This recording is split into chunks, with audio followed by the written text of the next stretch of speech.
Welcome to the Basic Bee podcast, a show for the wannabe SEO savvy service providers among us, for the coaches and consultants who dream of becoming known for their storytelling skills, not to mention the solopreneurs who straight up need to master all things social proof to increase sales. After a little reluctantly fully committing to this online world of business, I quickly realized I needed to get people to come to me. I needed to tell them I was here and how I could support them. I dove headfirst into social proof, which led me to SEO, which led me to storytelling. And now it gives me great joy to share what I've learned with other business owners so they skip the hard stuff and ease straight into sales. This podcast gives you expert insights, actionable takeaways, and casual convos with some of the online world's best and brightest experts and strategists. I think that's enough of an intro, so here we go. Welcome back to the Basic Bee podcast. I'm thrilled that you're here. I'm so grateful that you're listening or tuning in from wherever, and we have a really good conversation for you today. So today, I am joined by Justin Blackman, and if you don't know him, shame on you, but I'll give you an intro in a hot second. So the topic that we're going to be talking about is the importance and the how-to of writing copy with personality and keywords. It's going to be part case study interview, part like practical, tactical, actionable information. But before we get into that, I'll give you a quick intro. Justin Blackman is a brand voice expert who goes overboard. He's written for more than 429 people and dozens of brands and created voice guides for Amy Porterfield and Stu McLaren. He uses a process called brand ventriloquism to analyze and replicate the nuances that make your writing voice unique and document it so other writers can scale your content without sacrificing authenticity. He's also worked with top brands including Puma and Red Bull. All the people say he's pretty fly for a right guy. I'm so glad I made it through that, first of all, because there were several points with Justin's writing where I just want to laugh my butt off. But I've been able to collaborate with Justin on a few projects and show him where to shove keywords. It's been really, really rad. But instead of talking about him, let me bring him on so I can talk to him. Hi, Justin. Hi. I am stoked for this conversation. So I'm going to go ahead and just hit you with the question that I share with everyone. There's no wrong answer. Are you ready? Let's do it. Okay. What do you believe is the most important for sales? SEO, storytelling, or social proof? Well, I've done it without SEO, but it's easier with it. I've done it without social proof, but it's easier with it. So I think I'm going to have to go with storytelling. I like it. Because I haven't done it without that. Yeah, there we go. I like that. And I know, like, I'm on your email list, so I see your emails all the time, and I know it comes up there. Do you bring it in with everything that you write?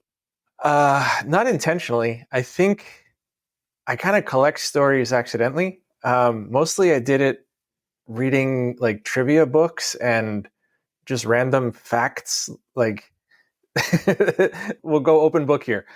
There was this book that I used to love called, I think it was called John's Bathroom Reader. And it was just like this like gigantic book that you would keep in the bathroom of just facts and stories. I used to love it. And it just like got me fascinated in all these little random details where I just like learning random knowledge, and it made me really good at bar trivia. And that's kind of about it. But I'm still good. Actually, I won first place last night. So, oh my gosh, congratulations. Woohoo. Yeah. $30 gift card. I've collected a lot of those. So it's handy stuff, but I've always just been fascinated by these little details that anytime someone's talking about something, I'd be like, oh, it kind of reminds me of this. And I'll just like spout a random fact.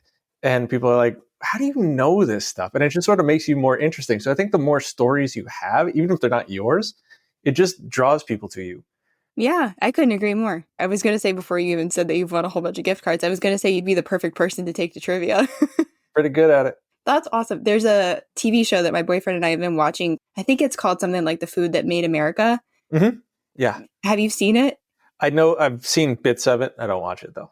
That's a fascinating one. We watched the one last night about like Dunkin' Donuts and Krispy Kreme. Okay. And I grew up in Winston-Salem for the most part in North Carolina, and that's where Krispy Kreme was founded. But like we learned so many of these like trivia facts, and it's just really neat. And like then we're watching commercials come on during a basketball game, and I was like, oh yeah, Dunkin' da da da da da.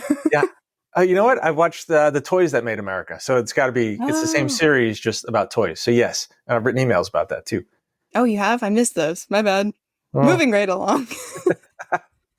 No, so seriously, I'm so excited to talk about keywords, personality, copy, getting them all in there. So I think if you're cool with it, we'll kind of go into the case study interview section of things, and then I'll have some questions for you at the end. Unless you say something and then I need to pull on a thread, because I am a copywriter, and so that just happens to us, right? Let's do it. Let's unravel the whole sweater.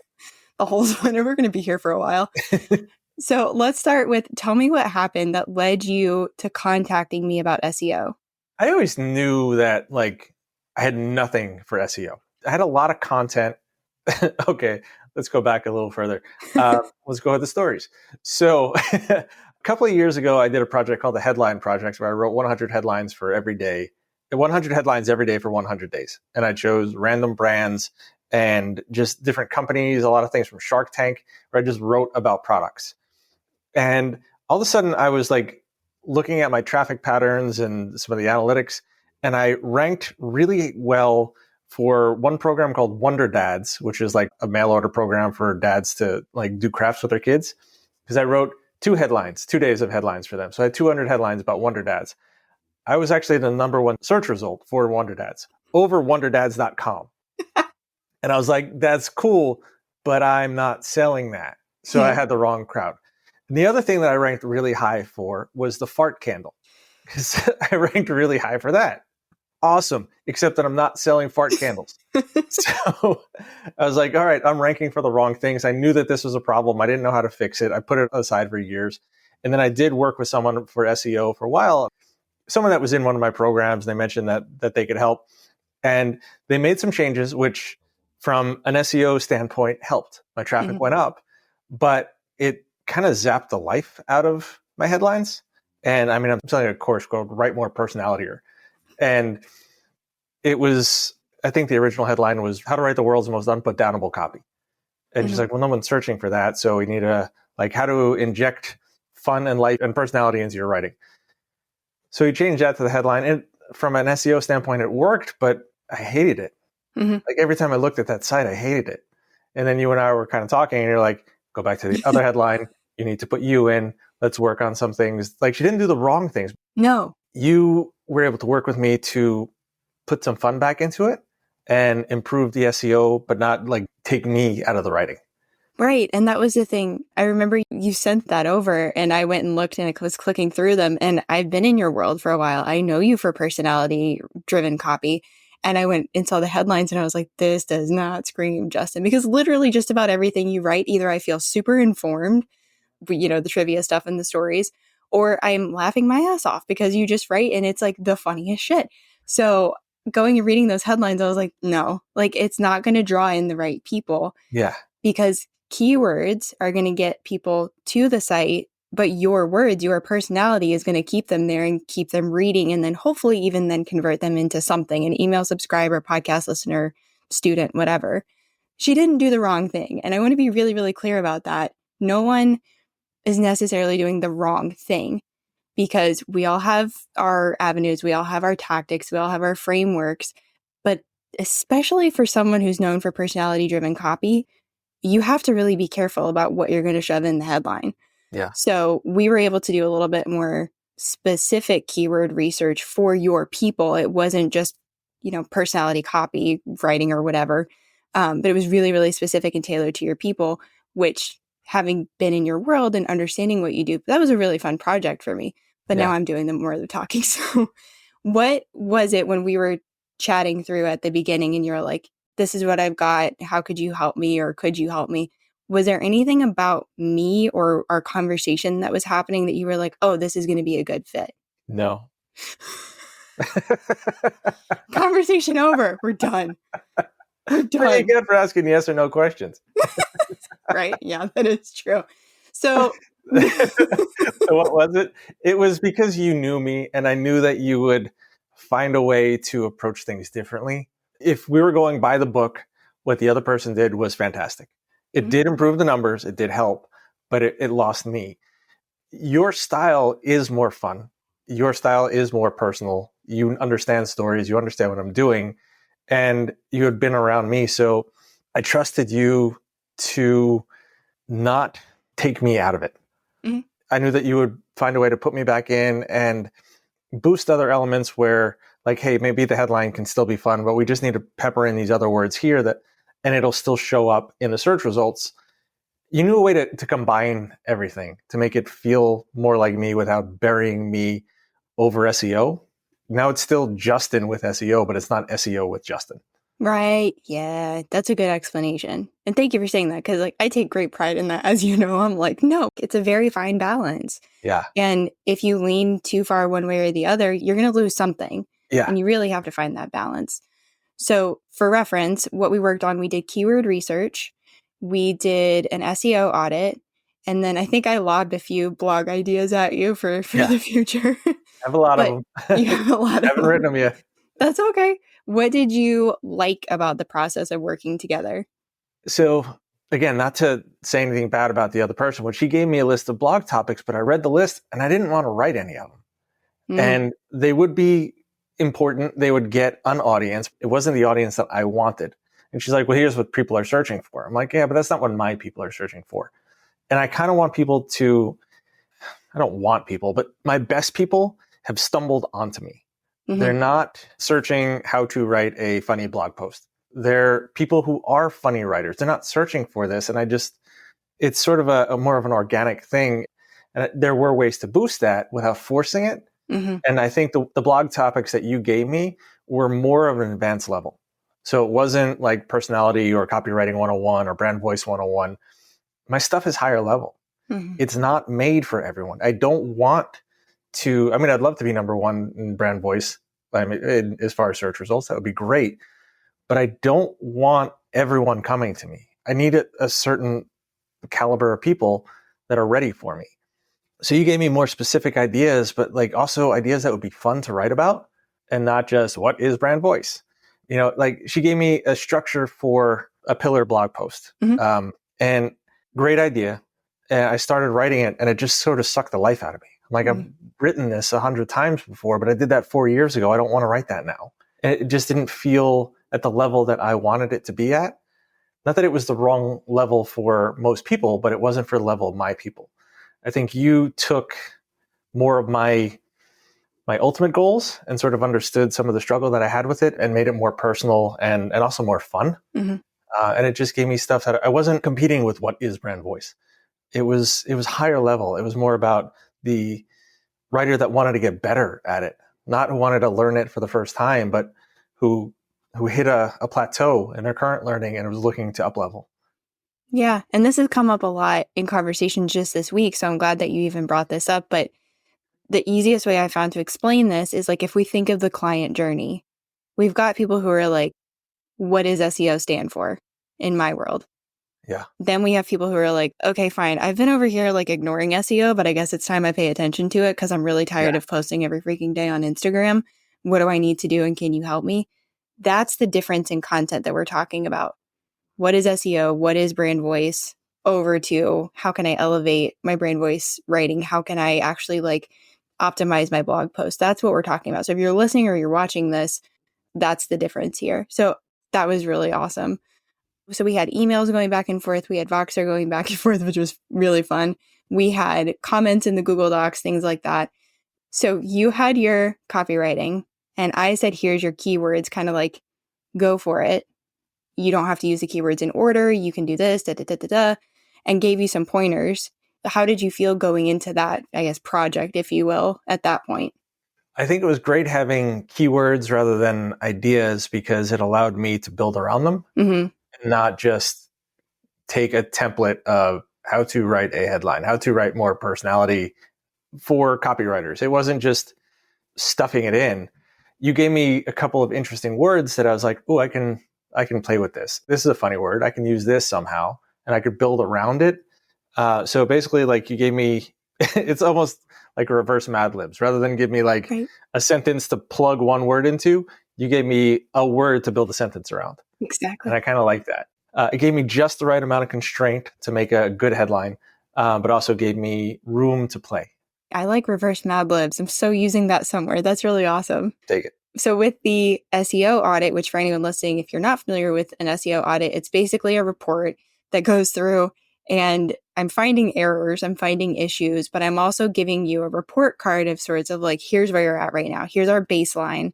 these are things that are, a little bit worrisome. These are things we need to fix. And these are things that are going great. You were able to go and just like fix your errors. And you were probably like my first client who was like just off to the races, and you were like, I'm on it. I'm going to go like fix it. I've had 2 clients who have done that, and you were definitely the first one to do that. So like, talk me through that a little bit. Oh, well, it was also because I knew my stuff was broken. I wanted it fixed. I just didn't know what to fix. I didn't know what a meta tag was. I didn't know how to do any of this stuff. And you're like, dummy, it's this. Just write that line. I'm like, oh, I can do that. I didn't know what I didn't know. And yeah. Once you pointed it out, it was an easy fix. And I was happy to make those changes. And I mean, you saw the reports that they improved instantly. Yeah, they did. And for the record, I did not say dummy. That was Justin saying that, because No, I don't you make did. anybody Brittany feel called silly. the clients dummies. It's on the record. Not true. No, but I really like hearing that. So for the keywords, you were able to like reverse Mad Lib it for the SEO audit. You knew what the problem was. And then like the best practices for fixing it, for remedying it. Cause like with, meta descriptions, it's like aim for this many characters and here's where you will likely find it on the back end of your website. And then for blogs, I like hearing that you were actually excited about those topics, because that's a huge part of it. And even whether it's clients I'm working with or students going through any of my courses, it's like, I want the lowest barrier to entry. If me telling you writing a 500-word blog post is going to get you to go, oh, I can do that, no problem, I want you to do that. If me saying like this blog post topic versus this one, and you go choose the one that like you're actually excited about and you're like ready to write about, like that's the difference that it makes. And that's the stuff that comes through too, even after you've written it and it goes out on the internet. Yeah. Cool. So what do you have now as a result of working together? Let's see. I have a page that I like more than I did after the first SEO audit. I have more traffic. Yeah. I have more subscribers, and also less anxiety of knowing that there was stuff to do, but I didn't want to. Mm-hmm. Like, it's done. It's kind of one of those things that's like you put off for so long because you don't want to do it, and then it takes like 5 minutes. Like, oh, that was easy. Working with you was easy, and you told me what to fix, and I was like, oh, okay. I kind of wish I did that 4 years ago. You and me both. There's stuff with my own website where I'm like, oh, I know I need to fix that. I had a project that I was working on this week and I put it off for a little bit, and I was finally like, okay, we are sitting down and we are just like knocking this out. 30 minutes later, it was done. It's just one of those things. Awesome. Well, it was definitely a blast working with you. And then we were able to collaborate on a web copy project, which was really exciting. And I'll make sure we link it. I got to see, what was the package called that we did? We did the brand voice finder. Yeah. That was a lot of fun because I got to just like sort of be a fly on the wall and just like message Justin periodically because we were kind of doing it in a format with a client that you don't normally necessarily do that for. So we were very much collaborating on that. It was a blast. Yeah, it was good. Yeah. That was really something, wasn't it? Let that really sink in and guide you toward being the answer to even more Googled questions. Thanks so much for joining me this episode. You are the reason this show exists and that it keeps growing. Thanks to all those follows and reviews. If you know someone who could benefit from what was shared, send it to them. We don't do shy around here. If you thought of clarifying or follow-up questions while listening, you know what to do. Say hi on Instagram. Check the show notes for all the things that were mentioned, and I'll talk to you soon, friend. Okay, you get it. You know SEO is important, but no, you're not interested in learning another skill. Who has the time? But who are you supposed to trust with the task of getting SEO to work for you? Someone who won't ghost you mid-project or treat you like a dum-dum lollipop. Someone who actually wants to empower you and your team with all things SEO. Hi, yes, it's me, Brittany, and you are the person I created the SEO Packet for. You're curious, you want to understand this thing better, but like only a little bit. You don't actually want to do the doing. This way, you get the key SEO stuff super fast, and you get support throughout and beyond the project. No more letting Google gift you the wrong SEO strategy. Time to put the right words in the right places and get found online by the right people. Find all the info you need below.